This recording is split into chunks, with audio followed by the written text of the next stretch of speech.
మన ప్రభువును రక్షకుడైన యేసుక్రీస్తు పరిశుద్ధమైన నామమున కూడి వచ్చిన మీ అందరికీ శుభములు, వందనాలు తెలియజేయచ్చు ఉన్నాను. దేవుని వాక్యమైన బైబిల్లో నుండి రూతు గ్రంథము మొదటి అధ్యాయము, రూతు గ్రంథము మొదటి అధ్యాయము 16వ వచనము చదువుకుందాము. 16వ వచనం. అందుకు రూతు, నా వెంబడి రావద్దనియు నన్ను విడిచిపెట్టుమనియు నన్ను బతిమాలు కొనవద్దు. నీవు వెళ్ళు చోటికే నేను వచ్చేదను, నీవు నివసించు చోటనే నేను నివసించెదను. నీ జనమే నా జనము, నీ దేవుడే నా దేవుడు. 17 కూడా చదువుదాం. నీవు మృత్యునందు చోటను నేను మృత్యునందెదను, అక్కడనే పాతి పెట్టబడేదను.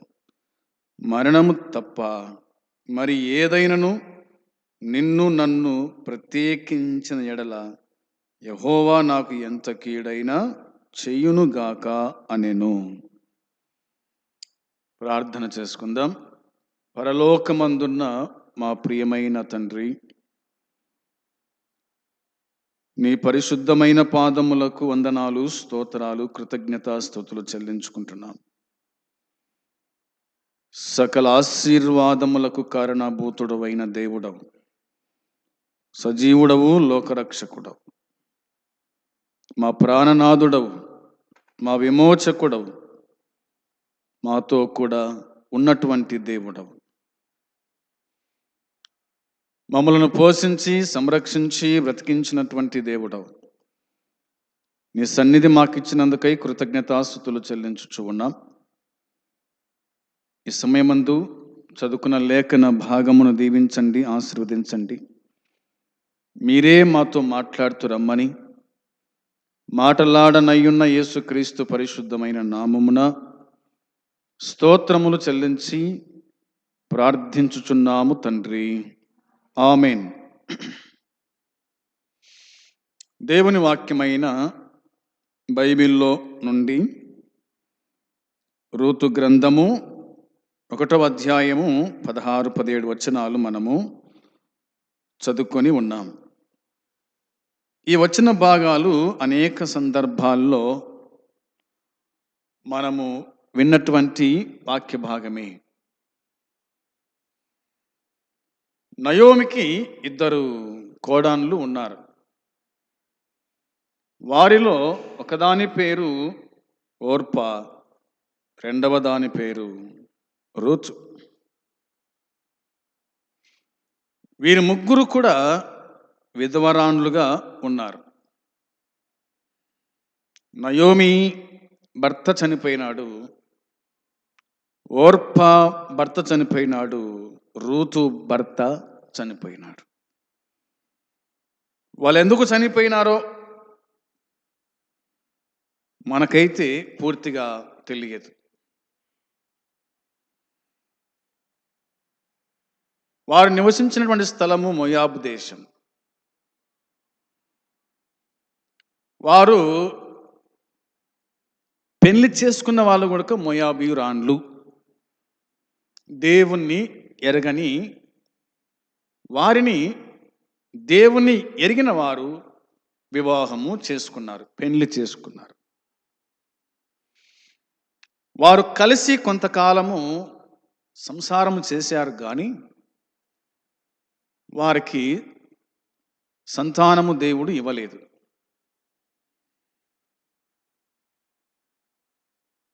ఎందుకో మనకు తెలియదు.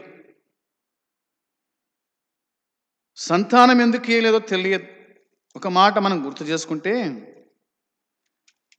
సమూయేలు మొదటి గ్రంథము మొదటి అధ్యాయంలో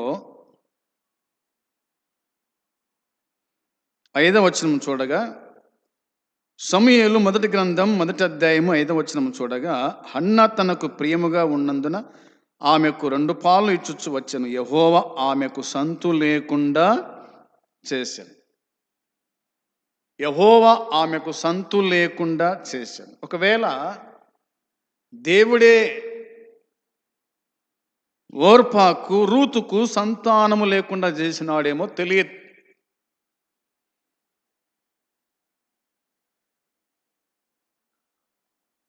వారి భర్తలు చనిపోయిన తర్వాత కొంతకాలానికి నయోమి యొద్దకు బెత్లెహేము నుండి వర్తమానం వెళ్ళింది. దేవుడు బెత్లెహేమును దర్శించినాడు. పంటలు వేశారు, ఇది కోతకాలము అని ఆ వార్త తెలియగానే తాను ఉన్న చోటు నుండి ఆమె లేచింది. తన కోడళ్ళను పిలిచింది. దేవుడు బెత్లెహేమును దర్శించున్నాడంట. వర్షాలు కురుస్తున్నాయి, పంటలు వేశారు, ఇది కోతకాలం కాబట్టి మనం బయలుదేరుదాం, మనం వెళ్దాం అని ఉండవచ్చు. ఆ తర్వాత కొంత దూరం వచ్చిన తర్వాత మరలా నయోమి చెప్పిన మాట ఏమిటంటే, మీరు తిరిగి మీ జన్మస్థలానికి, మీ పుట్టినింటికి మీరు వెళ్ళిపోండి. మీరు వెళ్ళి వివాహం చేసుకోండి, మీరు సుఖపడండి, మీరు పిల్లలను కనండి, నేను ఒక్కదాన్ని వెళ్తాను అనే మాట చెప్పినప్పుడు ఇద్దరు కూడా కోడళ్ళు ఏడ్చినారు. ఆ తర్వాత ఓర్ప తన అత్తను ముద్దు పెట్టుకొనెను, రూతు తన అత్తను అత్తుకొనెను. ఓర్ప వెళ్ళిపోయింది, రూతు అత్త వెంబడి రావడానికి ఇష్టపడింది. ఆ మాటలే మనం చదువుకున్నాం. అందుకు రూతు నా వెంబడి రావద్దనియు, నన్ను విడిచిపెట్టుమనియు, నన్ను బతిమాలు కొనవద్దు అంటుంది. మమ్ములను అనే మాట కాకుండా నన్ను, నీ వెంటనే వస్తా, అవునా, నీ వెళ్ళు చోటికి నేను వస్తా, నీవు నివసించు చోటని నేను నివసిస్తా, నీ జనమే నా జనం, నీ దేవుడే నా దేవుడు, నీవు మృతి నొందు చోటను నేను మృతి నొందుతాను, అక్కడనే పాతి పెట్టబడెదను, మరణము తప్ప మరి ఏదైనాను నిన్ను నన్ను ప్రత్యేకించిన ఎడల యెహోవా నాకు ఎంత కీడైనా చెయ్యునుగాక అనే మాట పలకడం వల్ల నయోమికి అర్థమైంది రూతు తన వెంబడి వస్తానని. మారు మాట పలకకుండా ఇద్దరు కలిసి బెత్లెహేమునకు వచ్చినట్టుగా దేవుని వాక్యం గుర్తు చేస్తూ ఉంది. వారిద్దరూ బెత్లెహేము వరకు ప్రయాణం చేసిరి. 18 చివరిలో ఆ మాట కనిపిస్తుంది. వారిద్దరూ బెత్లెహేము వరకు ప్రయాణము చేసిరి. ఇక్కడ నేను చెప్పాల్సిన మాట ఏమిటంటే, నా దేవుడే లేదా నీ దేవుడే నా దేవుడు, నీ దేవుడే నా దేవుడు. నయోమి తన జీవిత దర్శనం ఉపదేశాల ద్వారా యెహోవా దేవుని పట్ల తన విశ్వాసాన్ని రూతుకు కనపరచి ఉండవచ్చు. తన దేవుడు ఎంత గొప్పవాడో, తను ఏమై ఉన్నాడో, దేవుని యొక్క ఆజ్ఞలు పద్ధతులు ఏమిటో ఒక తల్లిగా, ఒక అత్తగా తన దేవుని గురించి వారికి చెప్పి ఉండవచ్చు, వారికి చెప్పి ఉండవచ్చు. ఎట్లా? ద్వితీయోపదేశ కాండము 11వ అధ్యాయము 18, 19 వచనాల్లో, 11వ అధ్యాయము 18, 19 వచనాల్లో, కాబట్టి మీరు ఈయన మాటలను మీ హృదయంలోను మీ మనస్సులోను ఉంచుకొని వాటిని మీ చేతుల మీద సూచనలుగా కట్టుకొనవలెను. అవి మీ కన్నుల నడుమ బాసికములుగా ఉండవలెను. నీవు నీ ఇంట కూర్చున్నప్పుడు, త్రోవన నడుచున్నప్పుడు, పండుకున్నప్పుడు, లేచున్నప్పుడు వాటిని గూర్చి మాట్లాడుచు వాటిని మీ పిల్లలకు నేర్పి, మీ పిల్లలకు నేర్పి అనే మాట కనిపిస్తూ ఉంది. ఈ నా మాటలు అన్నాడు యేసుక్రీస్తు ప్రభు. దేవుడు చెప్పాడు ఈ నా మాటలు. ఏం చేయాలా? ఆయన మాటలు అంటే మీ హృదయాలలో, మీ మనస్సులో ఉంచుకోండి అన్నాడు. దేవుని మాటలు ఎక్కడ ఉంచుకోవాలంట? హృదయాల్లో ఉంచుకోవాలా. రెండవదిగా మనస్సులో ఉంచుకోవాలా. దేవుని మాటలు, ఏ ఇతర మాటలు కాదు, ఎవరో ఏమో అన్ని మాటలు కాదు, వారు తిట్టిన మాటలు కాదు, వారు దూషించిన మాటలు కాదు. దేవుని మాటలు హృదయములో, మనస్సులో ఉంచుకోవాలా.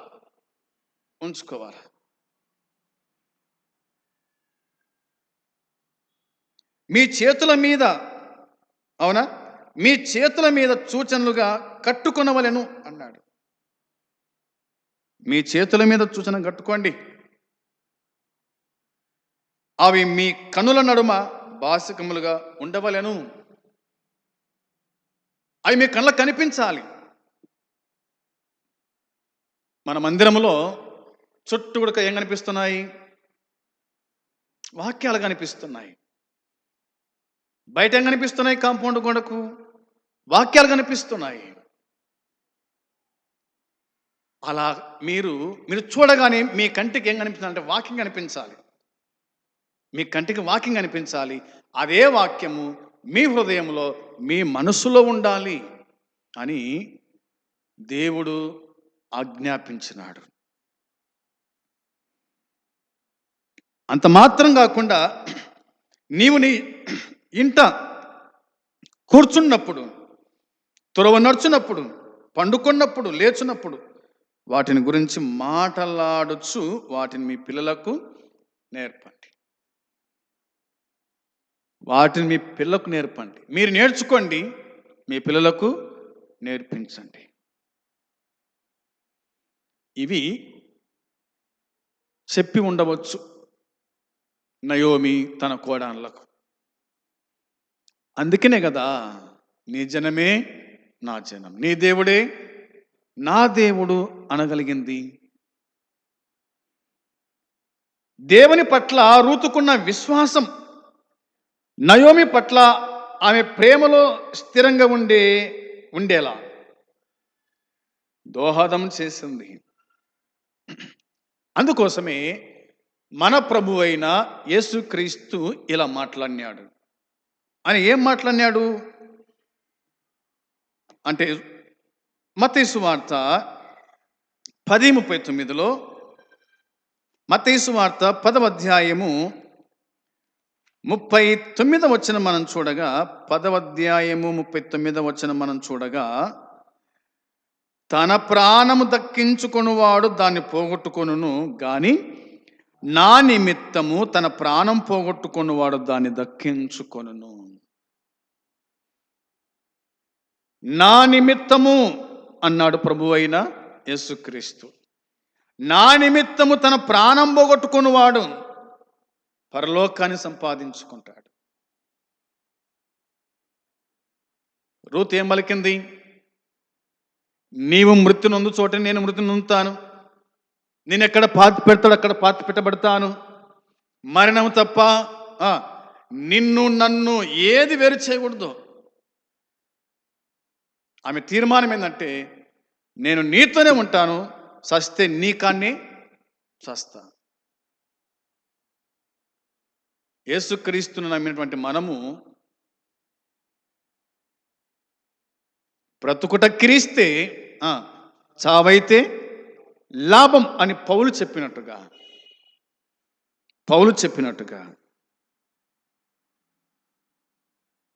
ప్రభు నా నిమిత్తము తన ప్రాణం పోగొట్టుకున్నవాడు అనే మాట ఉంది.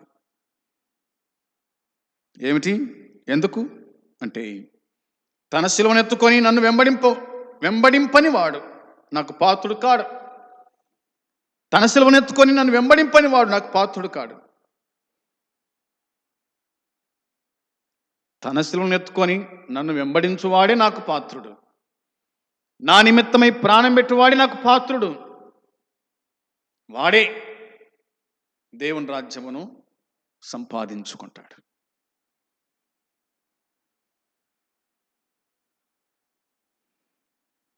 లూకాసు వార్త 17:32. లూకాసు వార్త 17వ అధ్యాయం 32-33 వచనాలు మనం చూడగా, లోతు భార్యను జ్ఞాపకం చేసుకొనుడి, తన ప్రాణమును రక్షించుకొన గోరువాడు దానిని పోగొట్టుకొనును, దాన్ని పోగొట్టుకొనువాడు దానిని సజీవముగా కాపాడుకొనును. లోతు భార్యను జ్ఞాపకము చేసుకొనుడి అని అన్నాడు. ఎవరు జ్ఞాపకం చేసుకోవాలంట? మనము లోతు భార్యను జ్ఞాపకం చేసుకోవాలంట. ఎందుకు జ్ఞాపకం చేసుకోవాలి లోతు భార్యను? తన సిలువను ఎత్తుకొని ప్రభువును వెంబడించలేదు కాబట్టి ఆమె ఏమైపోయింది అంటే ఆమె ఉప్పు స్తంభము అయిపోయింది. ఎందుకు పనికిరాంది అయిపోయింది.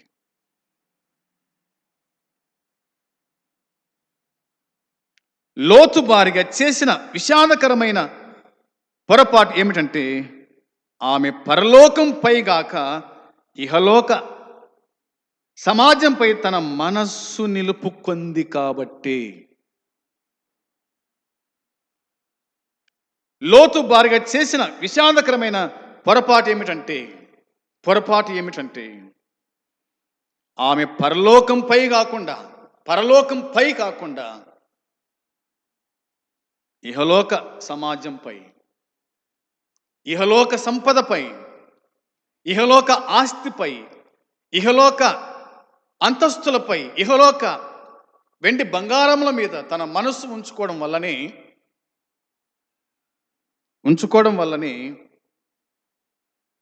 ఆమె ఉప్పు స్తంభమైపోయింది. మీరు క్రీస్తు కూడా లేపబడిన వారైతే పైనున్న వాటిని వెదకుడి.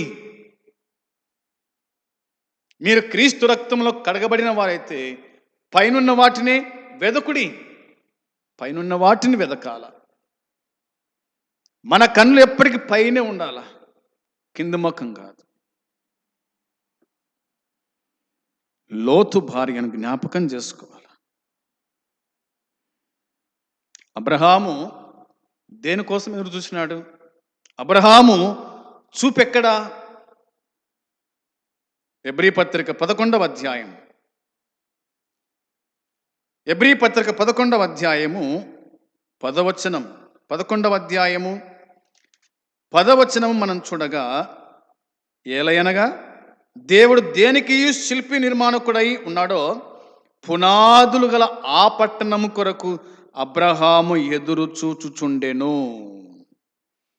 దేవుడు దేనికి శిల్పి నిర్మాణకుడై ఉన్నాడో పునాదులు గల ఆ పట్టణము కొరకు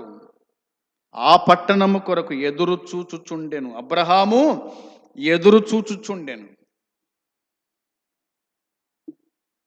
అబ్రహాము ఎదురు చూచినాడు.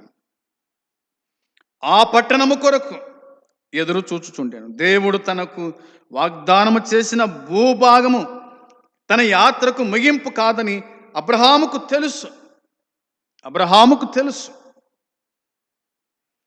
ఆ వాగ్దానం పరలోకంలో తన సేవకుల కొరకు దేవుడు ఏర్పాటు చేసిన పరలోక పట్టణాన్ని సూచిస్తూ ఉంది అనేది మనకు అర్థమవుతూ ఉంది. 22వ వచనం రాయబడిన మాట.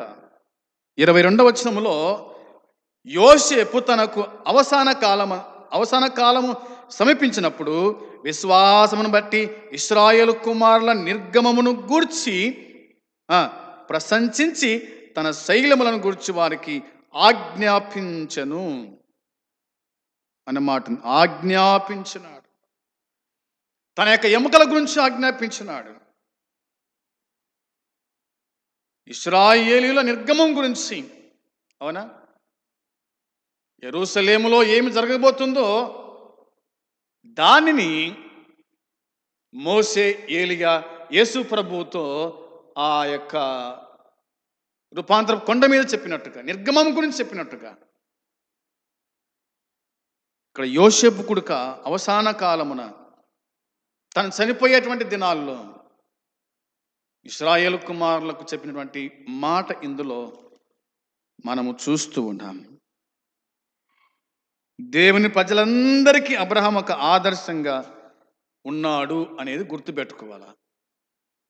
దేవుని ప్రజలందరికీ కూడా అబ్రహాం ఒక ఆదర్శంగా ఉన్నాడు. మనం ఈ లోకం గుండా మన నిజమైన గృహం ఆయన పరలోకానికి ప్రయాణిస్తున్నామని మనమందరం కూడా గ్రహించాలి, తెలుసుకోవాలి. ఈ జీవితంలో అంతిమ భద్రతను మనము కోరుకోకూడదు. ప్రస్తుత ప్రపంచాన్ని చూచి శుభప్రదమైనటువంటి ఆ యొక్క దేవుని యొక్క పట్టణం గురించి మనము ఆలోచించువారమై ఉండాలి. ఈ లోకంలో ఎన్నో ఆశలు ఉన్నాయి, ఈ లోకంలో ఎన్నో అవరోధాలు ఉన్నాయి, ఆకర్షణీయాలు ఉన్నాయి. కానీ మనం ఎప్పటికీ కూడా దీని వైపు చూడకూడదు, లోకం వైపు చూడకూడదు. లోకము దాని ఆశ గతించును. అవునా? లోకము తన ఆశ గతించిపోతుంది. కాబట్టి లోక వైడూర్యాలపై, లోక ఆకర్షణపై ఏమాత్రం కూడా మన మనస్సు ఉండకూడదు అని దేవుని వాక్యమైన బైబిల్ మనకు జ్ఞాపకం చేస్తూ ఉంది.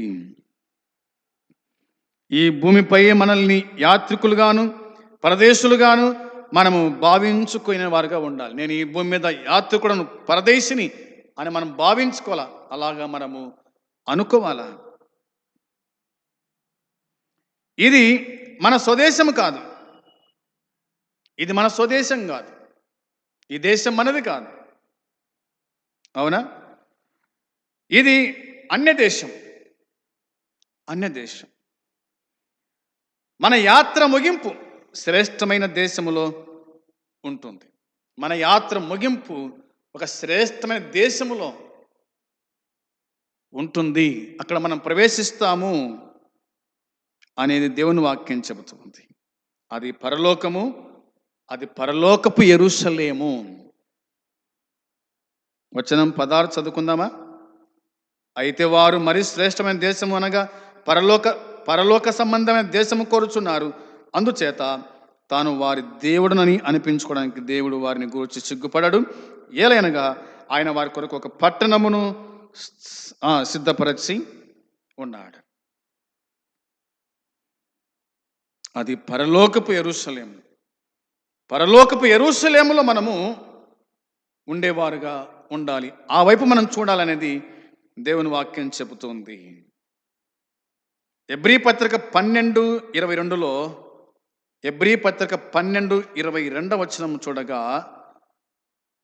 ఇప్పుడైతే సీయోను కొండకును జీవము గల దేవుని పట్టణమునకును అనగా పరలోకపు యెరూషలేమునకును వేవేల కొలది దేవదూతల యొద్దకును అనే మాట రాయబడి ఉంది.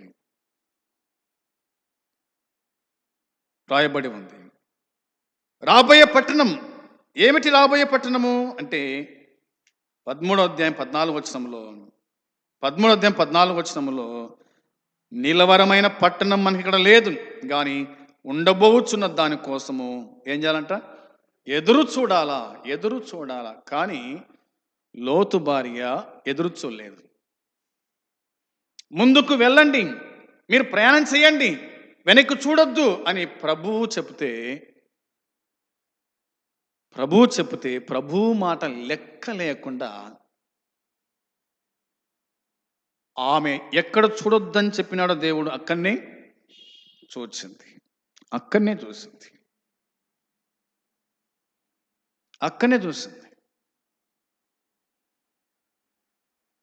పనికి రాకుండా పోయింది. లోతు భార్యకు లోకాశలు ఎక్కువ, ఏ ఆశలు ఎక్కువ? లోతు భార్యకు లోకాశలు ఎక్కువ.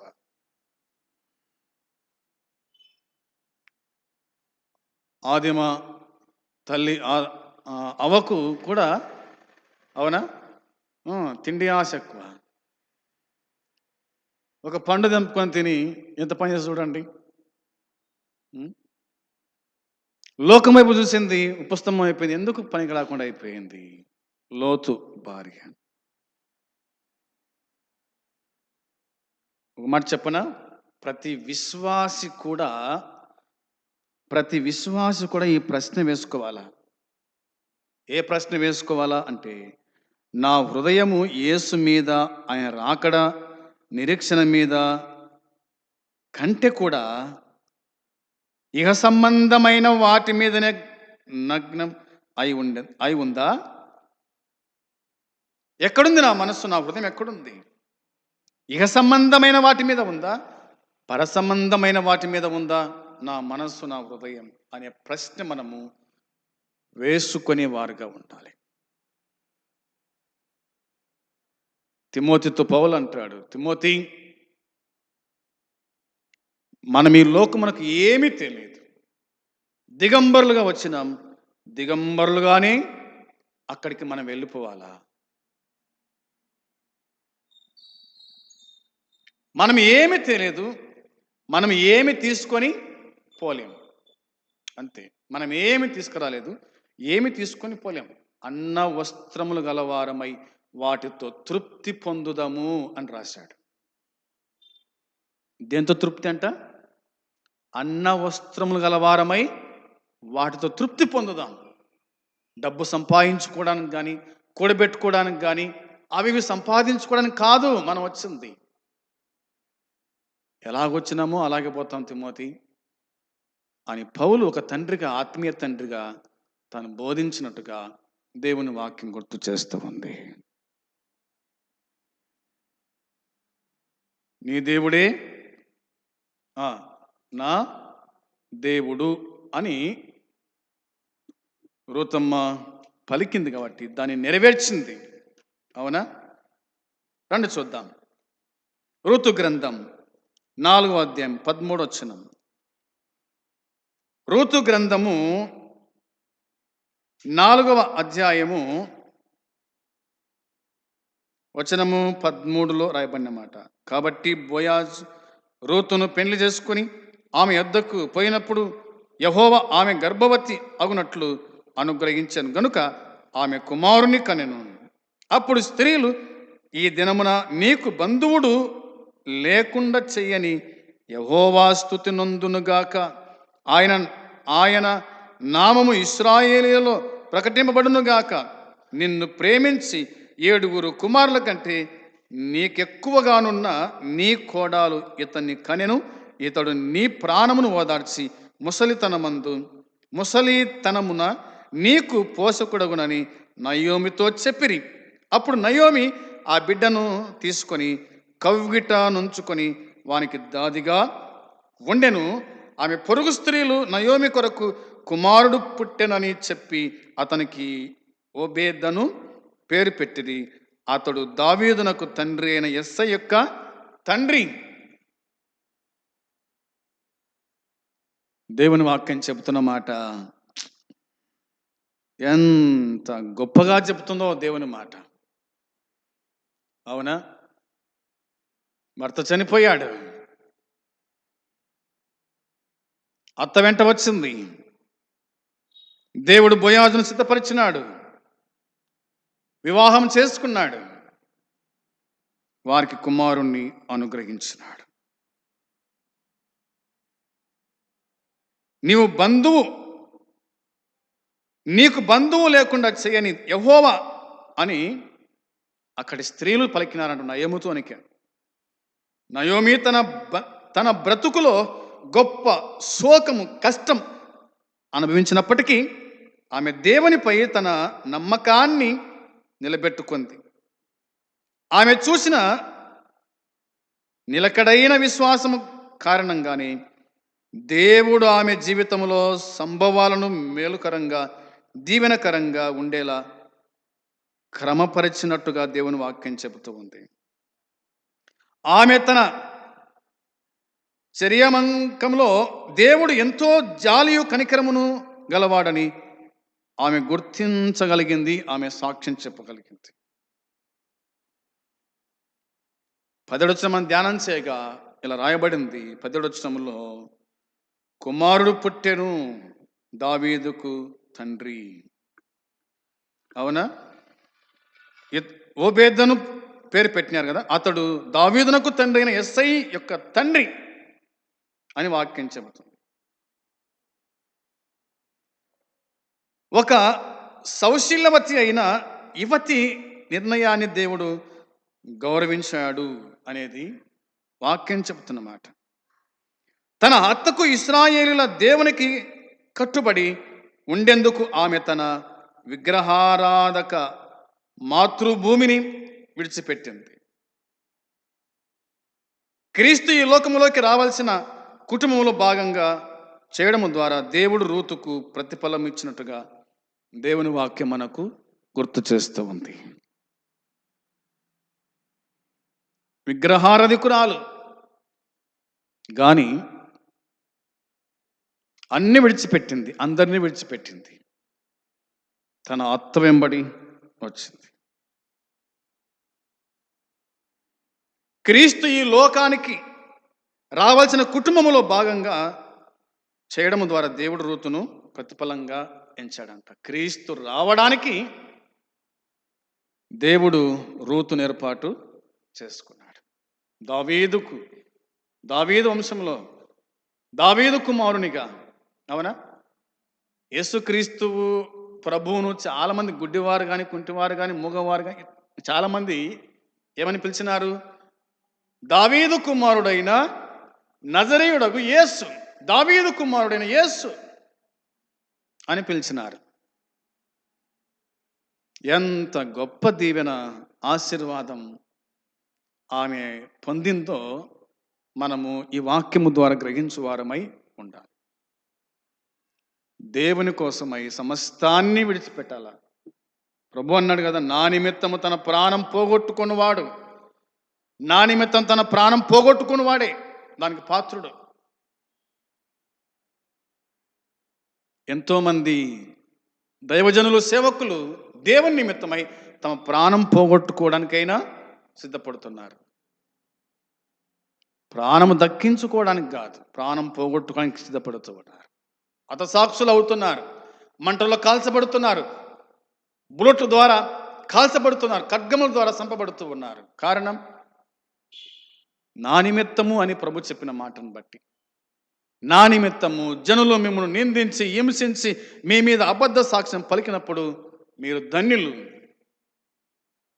పరలోకం రాజ్యం మీది అని ప్రభువు చెప్పిన మాట అక్షర సత్యం. అందుకోసమే ప్రభువు నిమిత్తమై బ్రతికేవారుగా ఉండాలి. నీ దేవుడే నా దేవుడు, నీ జనమే నా జనం. నువ్వు మృతి నొందు చోటనే నేను మృతి నొందుతాను. ఇంతగా తీర్మానం చేసుకుని వచ్చిందంటే తన యవ్వన జీవితాన్ని అంతా చంపివేసుకోయింది, తన కోరికలను చంపివేసుకోయింది. రూతు యవనస్తురాలు, దేవుని కోసం బతికింది. భర్త చనిపోయినా మరో పెళ్లి చేసుకోవడానికి ఇష్టపడలేదు. తన దేశంలో మీరు ఇంటికి వెళ్ళండి, వివాహాలు చేసుకోమని చెప్తే అత్త పోలేదు. దేవుని కోసం బతికింది, తన అత్త వెంట వచ్చింది. దేవుని చిత్త ప్రకారంగా, దేవుని ఇష్ట ప్రకారంగా అన్ని కార్యాలు జరిగినాయి. ఆయనకు లోబడితే, ఆయన మాట వింటే దేవుడు నీకు ఏమైనా చేయగలుగుతాడు. నీ జీవితాన్ని, నీ బ్రతుకును ఆయన మార్చగలుగుతాడు అనేది మనము గుర్తుంచుకోవాలని ప్రేమతో జ్ఞాపకం చేస్తూ ఉన్నాను. మన ప్రభువైన యేసుక్రీస్తు మనల్ని ప్రేమించి మరొక నూతన దినం అనుగ్రహించాడు.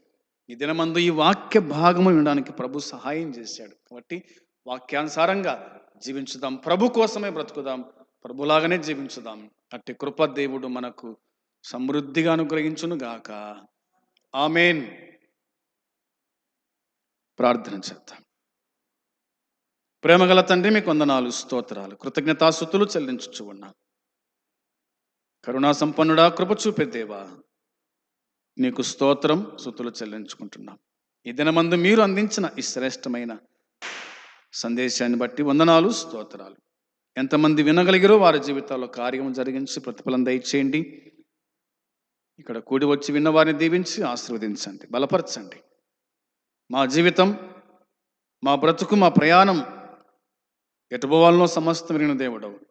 మేము మీ చిత్తానికి లోబడుతున్నాం, నీ మాటకు లోబడుతున్నాం. నీ మాటలు మా హృదయంలో, మా మనసులో ఉన్నట్లుగా సహాయం చేయమని, మా పిల్లలకు నేర్పినట్లుగా సహాయం చేయమని, కృప చూపించమని మీకు అప్పగించుకుంటూ యేసుక్రీస్తు పరిశుద్ధమైన నామంలో ప్రార్థించి అడిగి స్తుతించి వేడుకుంటున్నాము తండ్రి. ఆమేన్. పరలోకమందున తండ్రి ప్రేమ, ప్రభు అయిన యేసుక్రీస్తు కృప, పరిశుద్ధాత్మ సన్నిధి సహవాసం కూడి వచ్చిన మనకు సకల పరిశుద్ధులకు ఇప్పుడు ఎల్లప్పుడూ సదాకాలము తోడై ఉండునుగాక. ఆమేన్. అందరికీ వందనాలు.